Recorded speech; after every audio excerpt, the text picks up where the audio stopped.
Hi, I'm Daniel Lucas, and welcome to Book 101 Review. Book 101 is all about the books that I read for the last 40 years. And today I have my special guest. She is a super conscious development coach, mindfulness, neuroscience, and conscious creatorship, creating a quantum transformation and creation orientation.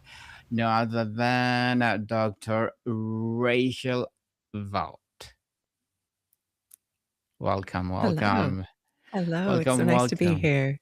Welcome, Dr. Rachel. And can you please introduce more about yourself that I miss? Sure.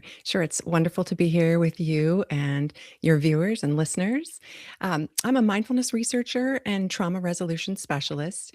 And while I work with people in all stages of life, a big area of my work is focused on helping midlife women dissolve subconscious blocks and move out of survival mode into what I call creator mode.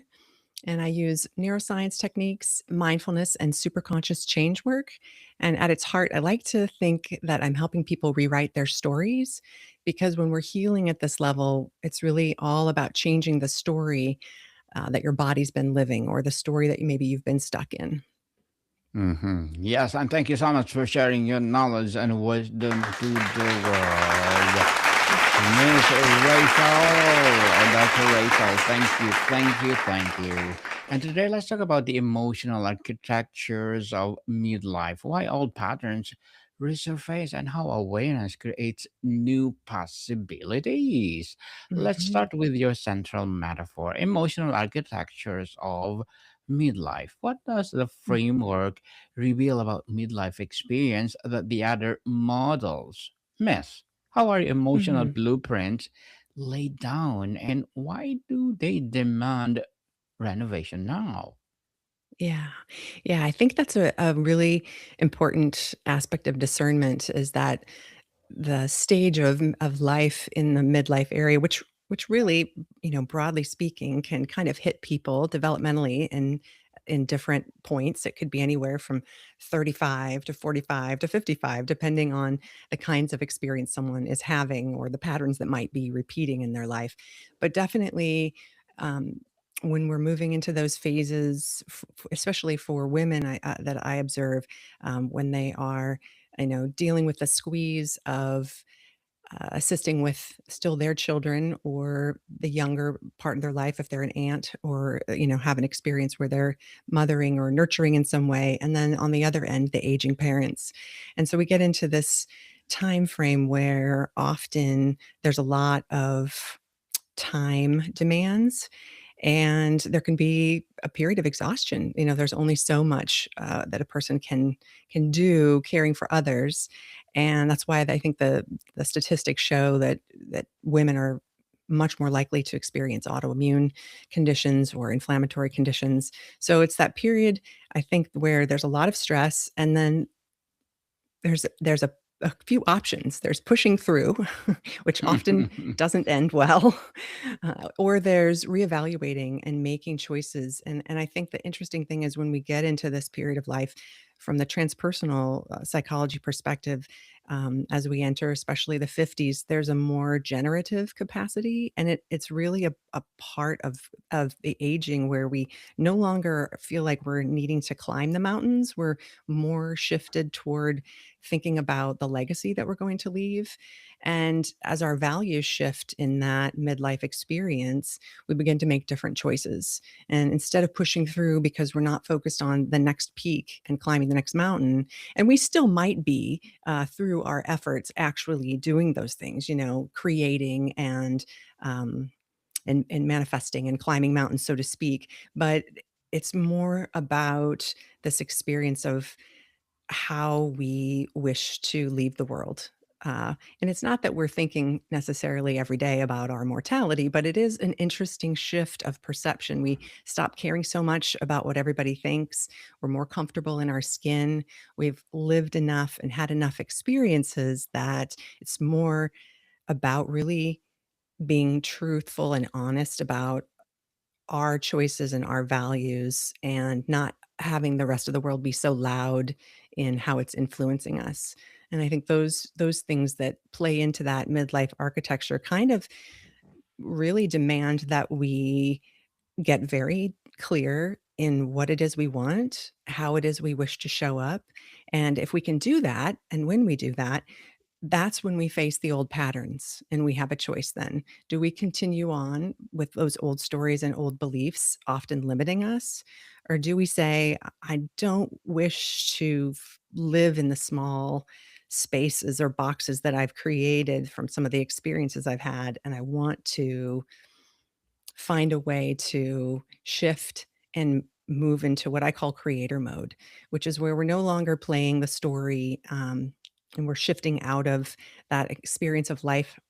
Life happened to us, and we're realizing that life happened for us, and we can see ourselves as that protagonist in the story. And we can have the experience for a moment of feeling sorry for ourselves, and kind of allowing that experience of like, this was really awful, and in some cases really tragic. We don't want to make light of that. But then there's a point where now you don't have, 50, 60, 70, 80 more years to work it out. You want to figure it out so that you can go into the second half of life. I guess in some cases you would have 50 or 60, depending on your lifespan, but you really don't want to waste time. You want to find those shortcuts. And by shortcut, I don't mean a hack that is um, a workaround. You want to find the efficient ways to release old patterns and move forward. And that's where I've really taken my work to an area that is leveraging what we know in neuroscience as the window of reconsolidation. And it's this period where in the brain where when we recall memories into active experience without having to relive all the pain, we can just gently pull them into active experience and use gentle techniques to actually relieve the emotional intensity. And it's a technique that a lot of people aren't aware of. Many people are aware of tapping, which is kind of tangential, and a lot of people are aware of EMDR, but that can often resurface memories in a way that is a little bit more can be re-traumatizing for people. And the wonderful thing about the MAP method that I trained in and use with clients is that it's very gentle, and you don't have to relive or pull up the details to an extreme degree. You can just reference it lightly, like, okay, we're going to work on that particular period of life or the experience that I had when I lived somewhere. And that's enough to call it into the active experience and do that super conscious work, which is very, very powerful and efficient and a beautiful um, sort of pairing with that midlife experience of wanting to leave behind the old and move forward to creating positively from a position of that creatorship. Dr. Rachel, you describe old patterns resurfacing. Mhm. Are these unfinished developmental tasks or unresolved wounds or simply outgrown coping strategies from the 20s, 30s that can no longer Mhm. support the weight of our current lives? Yeah, very well said. I actually think it's kind of a convergence of all of those things. And I think that life will hand us opportunities to see, where, for example, as you say, our coping mechanisms and is outdated. It'll also present to us, especially in midlife, um, the opportunity to finally see the pattern. And I think, like Carl Jung said, until you make the unconscious conscious, it's going to direct your life, and you will call it fate." And when we can look deeply into that and realize that everything that we see repeating in our life as a pattern is really a piece of the subconscious story that, as you point out, could be aspects of development that were incomplete that we can go back to and kind of play out that pattern, meet it where it needs to be met, release, and move forward. And the other thing that I think is a really big piece when we get to midlife and we want to leave the baggage and really kind of have some freedom because we're finally, more comfortable with who we are and the choices we've made, or at least we'd like to be. And sometimes the patterns and and struggles have made that even a challenge. But It really is also about bringing a greater, rapport creating a greater rapport with those parts of us that have essentially tried to keep us safe. So, instead of judging those parts, like our protector controller that was developed when we were very young, or other parts of us that had experiences and now are creating resistance to choices in life. We can actually we have a little bit more life experience to sit with more wisdom, and instead of judging that and then just pushing against it, we can say, I can understand why that part wants to keep me safe. And as we acknowledge and do that parts work, it softens, and again, we can do that shifting at the superconscious level. And it's really about this whole midlife process is really about shifting from pushing through the resistance to allowing and being present, and then having the awareness to notice that resistance can actually fall away, that we can create a sense of safety in our nervous system by not pushing, and then that resistance softens, and that's all of our own creation, and that's a big piece of the owning our creatorship. We're creating the resistance. There's a part of us that's saying, no, we don't want, that doesn't feel safe, so we're not going to feel comfortable doing that. And then there's a part of us pushing against. So that rapport and being more integrative and bringing in all those parts instead of isolating them or pushing them aside and wanting to, roll over them. So all of those pieces that we hope we've developed by midlife to be more wise in that way can really be deployed as we deepen into the discernment and just allow and notice. And that's that mindfulness piece too, the beginner's mind. Where can I see this pattern might be from? How can I relate to it differently? How can I see this without judgment? And so that's a whole other part of the process with what's happening as we come to midlife. And these things are kind of an intersection of all of those that you noted.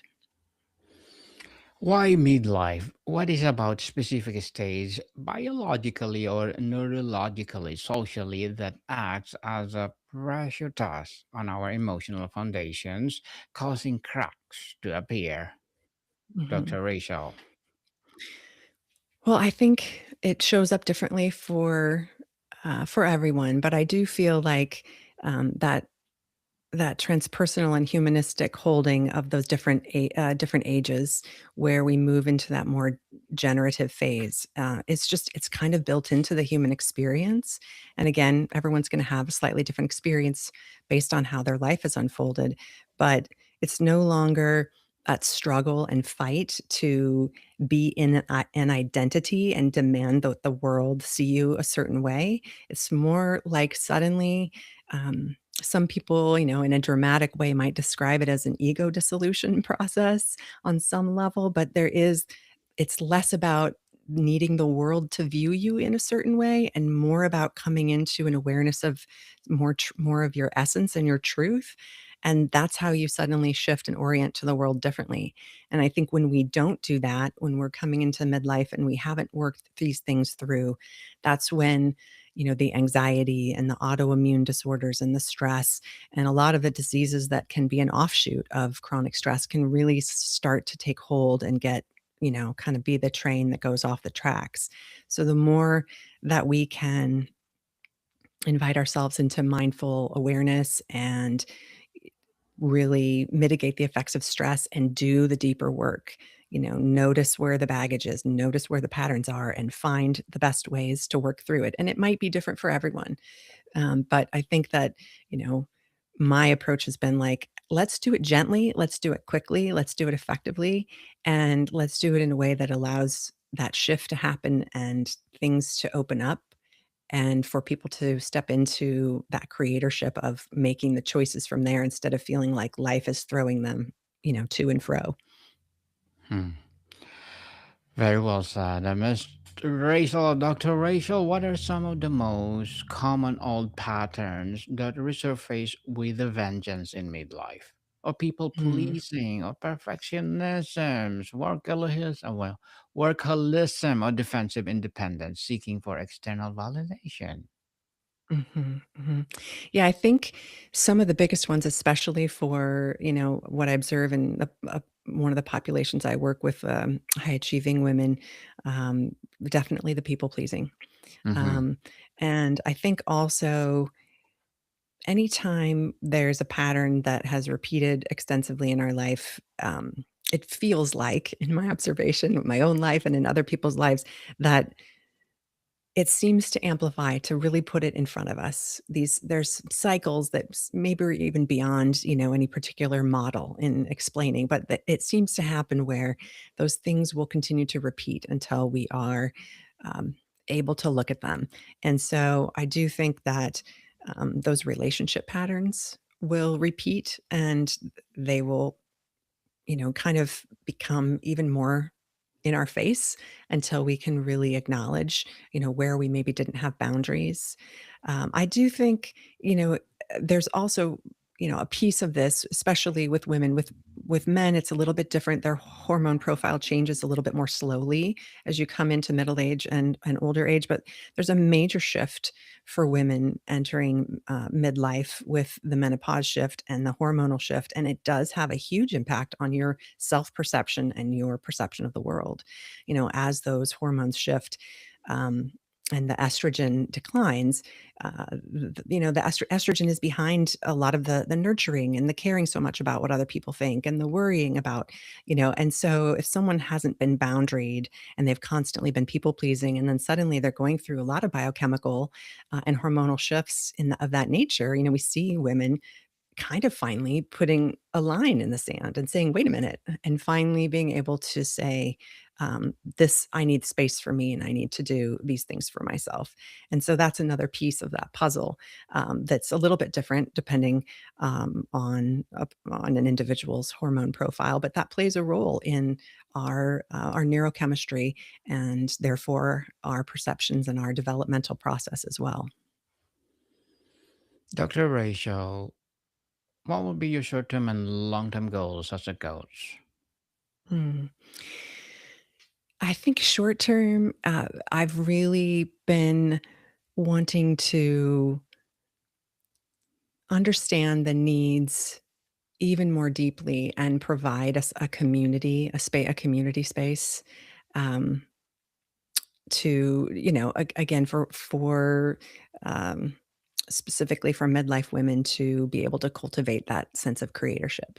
And I think long term, that's a passion of mine because it's not just about the midlife process. It's really, and it isn't just about women as well, but culturally, I think we need a movement to step back into our power.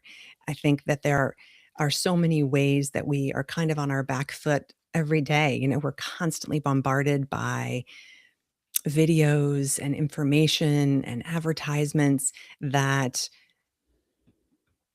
kind of position things in life as problems. So we kind of go from problem solution instead of being in our creatorship. And it's that capacity to really shift and step into that higher level, like that super conscious perspective, to be able to then make conscious choice about what we want to create in life. So, like if the conscious mind is the narrator of your life and the subconscious is the emotional memory, the superconscious is the author. And that's the place where the new stories get written. And when we're constantly bombarded and always reacting to things coming to us, then we're not taking that time to deepen and broaden our perspective from that super conscious level to actually be in our creatorship. And so that's kind of longer term where I'd really like to make an impact with that movement. Good luck to your goals, Miss Rachel. I'm looking forward for more success. And what would be your piece of advice for those people that don't want to be a coach like you? Well, I think first and foremost to follow your heart, because I think there are people who need um, you know, true intuitive and grounded guidance in a lot of areas of life. So follow your passion in finding what it is that you would like to help people with. And I think the second piece I would say, just in my own experience, I taking in a lot of graduate education and additional training. It took me my own life experience to see the patterns and realize I wanted to have a more efficient way to shift them, to actually find tools that really cut to the heart of the matter and help um, in a way that is, as I said, fast, efficient, and gentle. So I think having that perspective, um, where is it that you want to take someone, and can you take them there in a way that's really um, gentle and humane, and is going to provide them, all the tools that they need then to create for themselves. Mm, yes, and thank you for that advice, Miss Rachel or Dr. Rachel.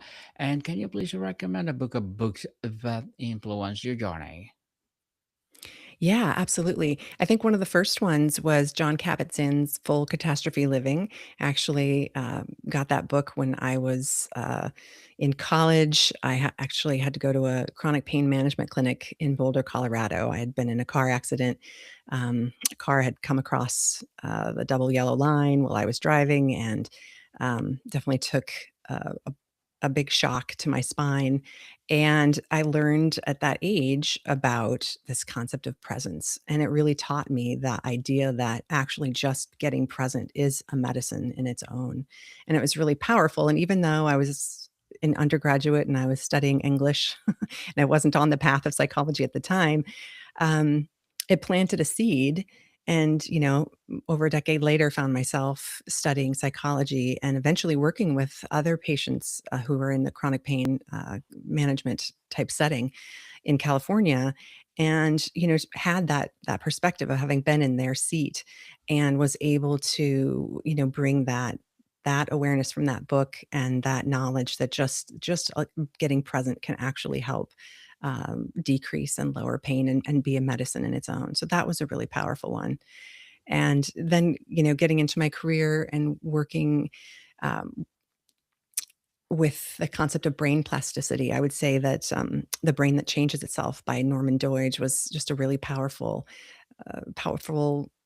explanation to you know, how plastic, if you will, our brain is, how changeable our brain is. So those pieces, the ability to get present and the ability to know that your brain can change and therefore your experiences can change, is really powerful um, pieces of my journey. Powerful indeed, and thank you for that recommended book, Miss Rochelle. And how can partners support each other through this often synchronous and turbulent renovation process when both may be deconstructing their own architecture at the same time? Yeah, I think the first and most important thing is um, having self-compassion and being able to extend that same compassion to your partner, understanding that everyone's journey might look a little differently, and having open conversations about what feels comfortable, like how much processing time, how much alone time versus together time someone might need as they're going through an emotionally challenging time, because without those open discussions, one person's need for processing and space to be alone might be perceived by the partner as being rejected, when it's not. It's just a part of the other person's need. So being able to openly discuss that with your partner and support them as well. So, sometimes it's a negotiation. One person needs more time, the other person feels like they want to be together more, and there has to be some discussion about how each person can be served in the best way, in terms of their time to be alone and time together. And realizing that just by doing that, you're strengthening the relationship. You're showing up for each other, and you're going to find a way to work it out and find a way for each person's needs to be met. Yes, definitely. And before we wrap up our discussion for today, Rachel or Dr. Rachel, I'm inviting you to please do listen to my other podcast, people, my other podcast, because my abstract essay is already in fifth season, abstract poetry in second season, and my Food 101 in fifth season as well. And of course, Comedy 101 in third season, Geography 101, Love Letters, Movie 101 Review, Music 101 in fourth season, Science 101, Sex 101 in its third season, and My Baby podcast, Trivia 101, Law 101, Mental Health 101, Motivation 101, Entrepreneurship 101, and Bible Verses 101. Please listen to them wherever you listen your podcast. Some Dr. Rachel, to close on a note of hope.